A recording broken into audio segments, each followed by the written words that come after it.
Hello बच्चों, कैसे हैं आप लोग? ठीक है। तो आज हम लोग क्लास 12th का भौतिकी का एक नया चैप्टर स्टार्ट करने वाले हैं। इसका नाम है विद्युत धारा। इसको बोलते हैं करंट, इलेक्ट्रिसिटी, है ना। इसको आज हम लोग सीखेंगे। जो घरों में विद्युत परिपथ होता है, जो घरों में से हम वायर का कनेक्शन करवाते हैं, विद्युत का कनेक्शन करवाते हैं, वो किस क्रम में करवाते हैं, कैसे करवाते हैं, कैसे धारा बहती है, करंट है क्या, इन सारी चीज़ों का जानकारी हम लोग इस चैप्टर में इकट्ठा करेंगे। इसके पहले वाले यूनिट में हम लोगों ने पढ़ा था कि कोई भी आवेश होता था, उसके चारों ओर जो समुदाय होता था वो विद्युत क्षेत्र कहलाता था। हमने केवल आवेश को स्थिर रख के उसके बारे में अध्ययन किया इसके पहले वाले चैप्टर में। अब हम लोग उस आवेश को स्थिर न रख के हम उसको किसी न किसी एक माध्यम दे देंगे जिसके द्वारा वो बहता है या चले वहाँ से। तो इस सिस्टम को हम लोग बोलते हैं धारा, करंट। और करंट जो धारा की उत्पत्ति हुई थी वो आप लोगों ने 11वीं में पढ़ा था कि धारा क्या होता था। ये धारा होता क्या था कि जैसे कोई भी वाटर है, पानी है या द्रव है, उसमें वो किसी भी एक माध्यम से अगर फ्लो होता है, किसी भी एक माध्यम से अगर वो फ्लो होता है तो उसे हम लोग बोलते हैं कि ये फ्लो हो रहा है और इसी को करंट बोलते हैं। करंट से उत्पत्ति हुई है धारा की। उसी प्रकार से अगर हम लोग आवेश को बहने के लिए एक माध्यम दे दें या इलेक्ट्रॉन को गति करने के लिए एक माध्यम दे दें, एक रास्ता दे दें, तो क्या होगा, वहाँ से आवेश जैसे ही गति करना शुरू करता है और उसी के द्वारा हम लोग विद्युत का प्रवाह कर सकते हैं, क्योंकि आवेश प्रवाह की दर को ही विद्युत धारा बोलते हैं। ठीक है, तो उसको हम लोग देखते हैं अभी कैसे वो बहता है। इसको समझने के लिए आप ध्यान रखेंगे, बिल्कुल ध्यान देंगे ये एक कॉन्सेप्ट को। जैसे अगर हमको पानी को या द्रव को एक स्थान से दूसरे स्थान तक ले जाना है तो उसके लिए हमें किसी न किसी पाइप की आवश्यकता होगी, या तो उसके लिए रास्ता बनाना पड़ेगा, तभी वो उस रास्ते से गति करेगी। उसी प्रकार से अगर आवेश को हमको या इलेक्ट्रॉन को एक स्थान से दूसरे स्थान तक ले जाना है तो हमें कोई ना कोई चालक देना पड़ेगा। चालक मतलब जिसमें फिर इलेक्ट्रॉन ज़्यादा होते हैं और वहाँ पे आवेश या इलेक्ट्रॉन गति कर सकते हैं। तो हम लोग अगर ऐसा करें कि ये कोई ना कोई रास्ता दे दें उसको गति करने के लिए, तो जैसे ही वो गति करना शुरू करता है उसी का नाम है धारा। जैसे ही आवेश गति करना शुरू करता है किसी भी समय में तो उसको हम लोग बोल देते हैं विद्युत धारा। तो बच्चों आज स्टार्ट करते हैं हम लोग, ध्यान से समझिए।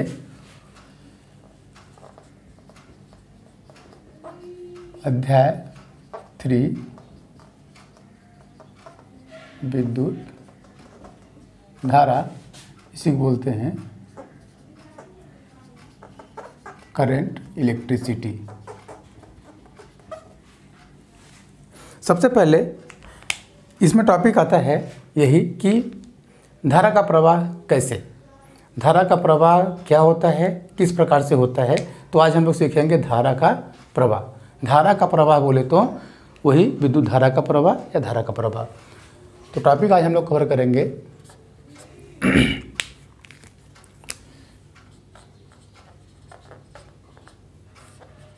विद्युत धारा का प्रवाह, विद्युत धारा का प्रवाह, फ्लो ऑफ इलेक्ट्रिक करंट।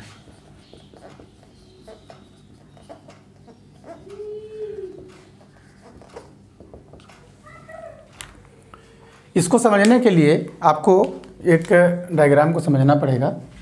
इसे मान लीजिए ये दो चालक हैं, एक चालक ए है और एक चालक बी है।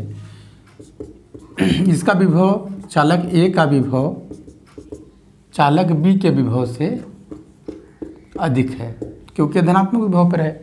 और मैंने आपको विभव जब मैं आपको पढ़ाया था तो उसमें बताया था कि धनात्मक विभव क्या होता है उसको बताया था, ऋणात्मक विभव क्या होता है उसको बताया था। जिन लोगों ने वीडियो हमारा वो नहीं देखा है विभव को, तो विभव को जाके आप वहाँ पे देख सकते हैं और उस कॉन्सेप्ट को समझ सकते हैं। इस चालक ए का विभव चालक बी के विभव से ज़्यादा है। अगर बच्चों इसको एक चालक तार के द्वारा जोड़ दिया जाए, जैसे मैंने आपको बताया कि यदि आवेश, ये बताइए चालक ए का विभव जो है चालक बी के विभव से ज़्यादा है, तो आवेश की मात्रा किस में ज़्यादा हुई, आवेश की मात्रा किस में ज़्यादा हुई। आप लोग ये जानते हो कि जो विभव होता है वो आवेश के समानुपाती होता है। मतलब जिस चालक में आवेश की मात्रा ज़्यादा है उसमें विभव की मान ज़्यादा होगी। तो यहाँ पे आवेश की मात्रा ज़्यादा है इसलिए इसका विभव का मान ज़्यादा है।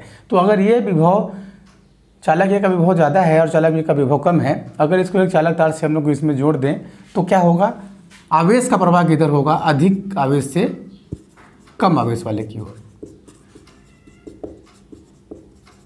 मतलब अधिक विभव से कम विभव की ओर कौन जाता है, आवेश प्रवाहित होता है। कब तक होता है प्रवाहित, जब तक कि उनमें दोनों का विभव समान न हो जाए। इन दोनों चालकों को हम लोग एक चालक तार से जोड़ते हैं, अगर उन दोनों के विभव जब तक समान नहीं हो जाता है तब तक आवेश का प्रवाह लगातार होता रहता है। ठीक है, ये है आवेश का प्रवाह। अब बच्चों इसमें एक चीज़ और देखिए कि चालक ए और चालक बी में से इलेक्ट्रॉन की मात्रा किस में ज़्यादा है, इलेक्ट्रॉन की मात्रा किस में ज़्यादा है, चालक ए में कि चालक बी में। तो चालक बी में ऑब्वियसली, क्योंकि चालक बी माइनस आवेश है और माइनस आवेश कोई भी चालक कब होता है, जब उस इलेक्ट्रॉनों को ग्रहण कर लेता है। यानी कि इलेक्ट्रॉन की मात्रा बी में ज़्यादा होगी तो इलेक्ट्रॉन कहाँ से कहाँ जाएगा, इलेक्ट्रॉन चालक बी से चालक ए में प्रवाहित होगा तो इलेक्ट्रॉन का प्रवाह हो जाएगा इधर।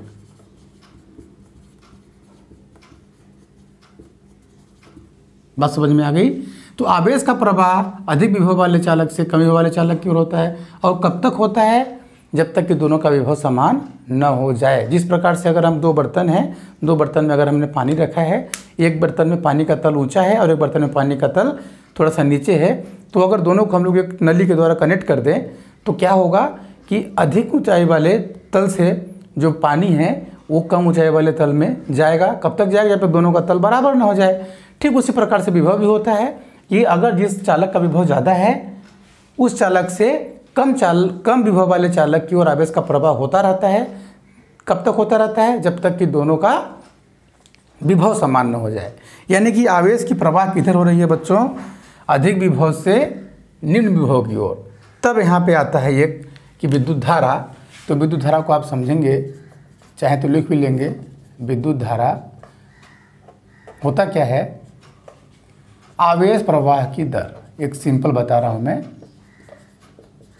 आवेश प्रवाह की दर को विद्युत धारा कहते हैं। ये इतना समझ में आ रहा है। इसे ऋण करते हैं आई से, तो आवेश है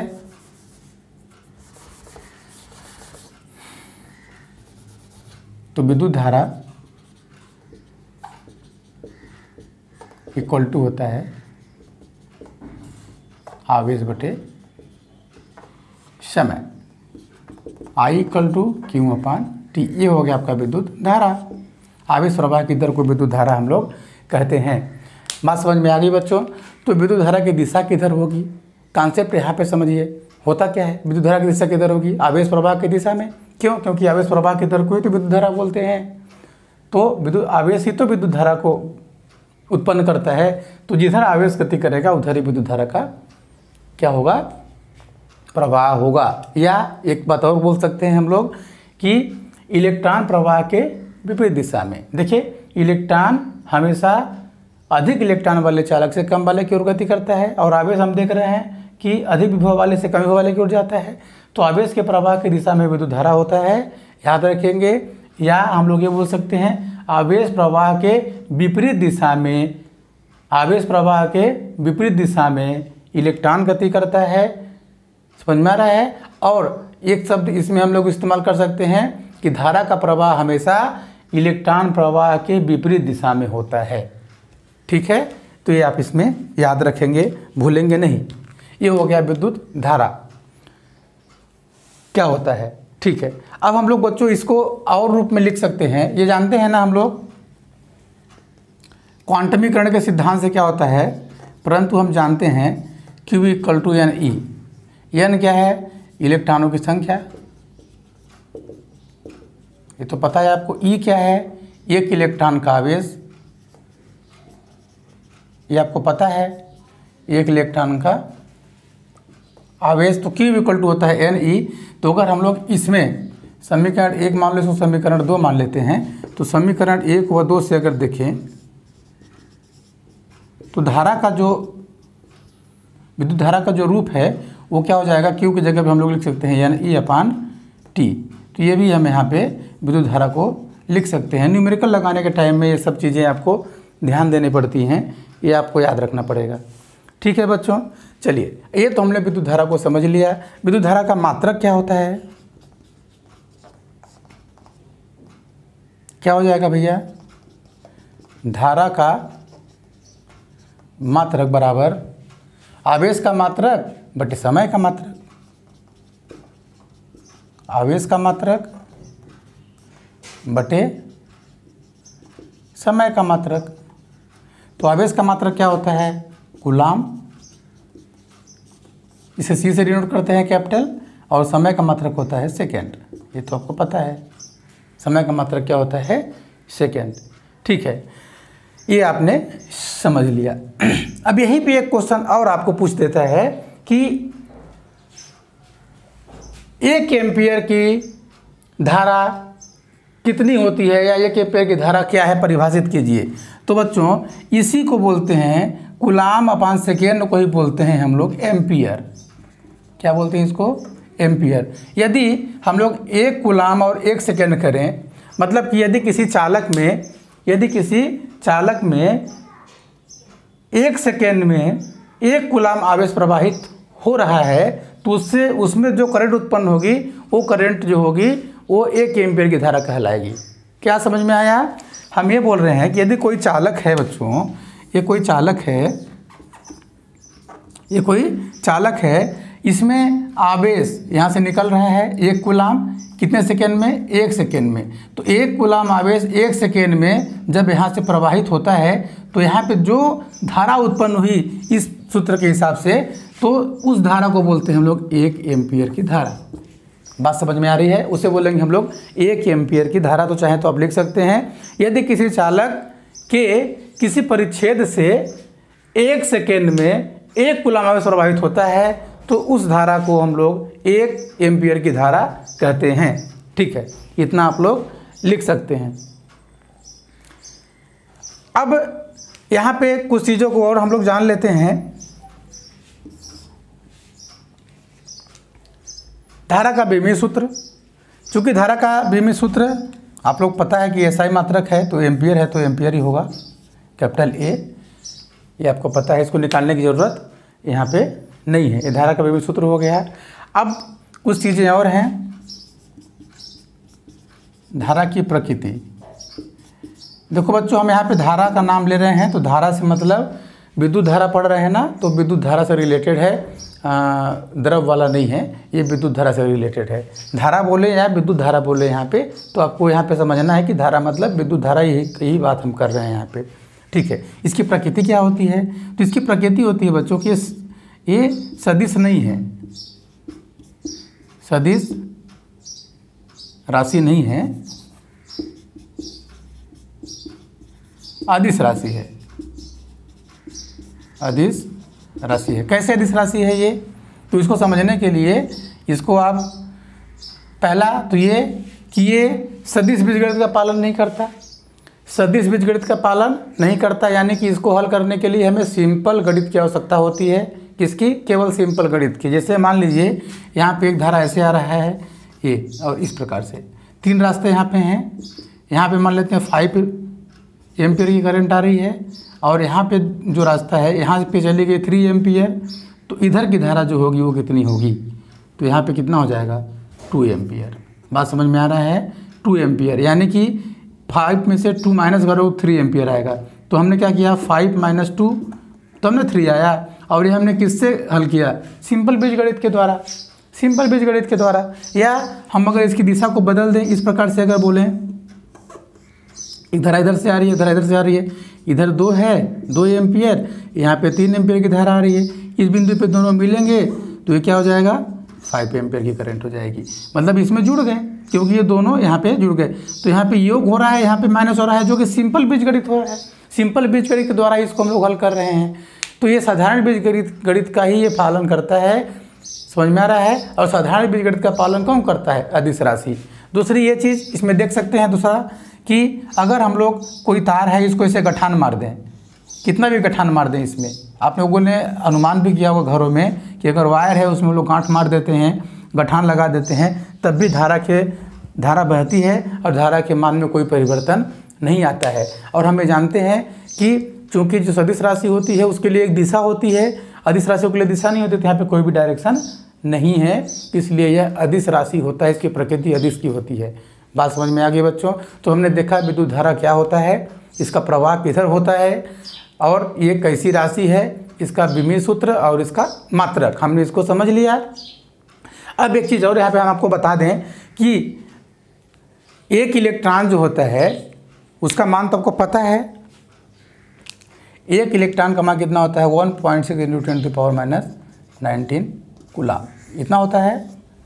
ठीक है, अब अगर हम यहाँ पे बोलें, अगर मैं यहाँ पे बोलें आपको कि चालकों में जो धारा का प्रवाह होता है वो मुक्त इलेक्ट्रॉनों के द्वारा संभव होता है, ठीक है, ये तो पता है। लेकिन अगर हम बोलें कि किसी चालक में जो धारा बहती है 1 सेकेंड में या 1 कूलाम आवेश में, तो 1 कूलाम आवेश में कितने इलेक्ट्रॉन होते हैं? देखिए बच्चों, हमने यहाँ पे देखा, इस कंडीशन में हमने देखा कि धारा का प्रवाह यहाँ पे देखिए 1 सेकेंड में 1 कूलाम आवेश प्रवाहित होता है, उसको लोग 1 एम्पीयर की धारा बोलते हैं। तो अगर हम लोग 1 कूलाम आवेश में कितने इलेक्ट्रॉनों की संख्या है उसको जान लें तो हम ये निकाल सकते हैं कि 1 एम्पीयर की धारा जो बहती है वो कितने इलेक्ट्रॉन को लेके जाती है, कितने इलेक्ट्रॉनों को साथ में लेके जाती है। यहाँ पे हम इलेक्ट्रॉन की बात कर रहे हैं बच्चों, इसीलिए जो चालक होता है, चालक में मुक्त इलेक्ट्रॉनों की संख्या ज़्यादा होती है जो कि गति कर सकता है, और इलेक्ट्रॉनों के गति के कारण ही धारा का प्रवाह संभव है। इलेक्ट्रॉन गति नहीं करेगा तो धारा का प्रवाह होना संभव नहीं है। देखिए आगे यहाँ पे समझिएगा, अगर मैं बोलूँ कि 1 कूलाम आवेश में कितने इलेक्ट्रॉन होते हैं, देखिए तो हम जानते हैं Q = कितना होता है N/E, तो EQ का मान कितना है 1 कूलाम।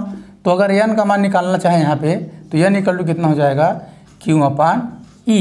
Q का मान कितना होता है 1 कूलाम लिया है, E का मान होता है 1.6 × 10⁻⁹। अब इसको हल करें तो यहाँ पे 16, इसको अगर 2 जीरो ऊपर बढ़ा दिया जाए, 1 जीरो यहाँ पे, तो इसको जब हम लोग सॉल्व करेंगे तो हो जाएगा कितना, सॉल्व करके देखिए, इसको सॉल्व करके देखिए कितना आ जाता है। सॉल्व करके देखते हैं हम लोग तो आता है 6.25 × 10⁻18।